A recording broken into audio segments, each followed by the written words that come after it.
I would like to ask about the United States economic sanctions programs. These programs have been used, as you well know, to advance our national security interests, our foreign policy objectives, but they also have economic implications. And the most recent was the program against Russia in response to their invasion of Ukraine, where for once we got the support of all our allies. So my specific question is, would you strengthen or modify any of these economic sanctions programs, particularly Russia, including the pipeline you mentioned? Well, it's a great question. The problem with what we have with sanctions, and I was a user of sanctions, but I'd put them on and take them off as quickly as possible because ultimately it kills your dollar and it kills everything the dollar represents, and we have to continue to have that be the world currency. I think it's important. I think it would be losing a war. If we lost the dollar as the world currency, I think that would be the equivalent of losing a war. That would make us a third world country, and we can't let it happen. So I use sanctions very powerfully against countries that deserve it, and then I take them off. Because look, you're losing Iran, you're losing Russia. China is out there trying to get their currency to be the dominant currency, as you know better than anybody.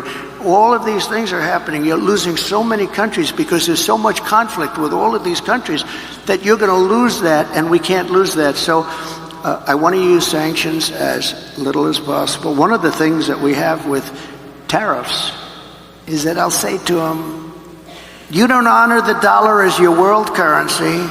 Is that right? You're not going to do it? No, we're not. I said, that's okay. I'm going to put tariffs all over your product. And they're going to say, sir, we'd love to honor the dollar as the world currency.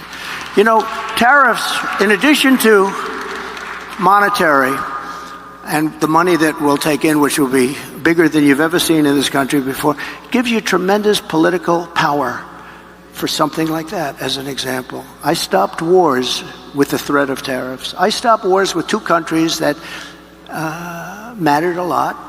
A lot of people would have been killed, and I threatened tariffs coming into the United States if they don't make peace. And we made we didn't have conflicts like you have right now. We had very intelligent people. But the biggest threat you have is you lose that currency, and we have lost something that you'll never get back. And we can keep it if we're smart, but they use it too much, and then they just forget about it. And these countries like Russia, it's going out now and doing its own thing, and you know, they're going out bragging about how they don't need us anymore, et cetera, et cetera. The sad part about Russia is that Ukraine would have never happened if I was president, so we wouldn't really have to be talking about sanctions. But it did happen. And one of the things I'm going to do, a little bit relevant to your question, is if we win, I believe I can settle that war while I'm president-elect. Before I ever get into office, I can get that war settled and get that war stopped, because it's a horrible, horrible war.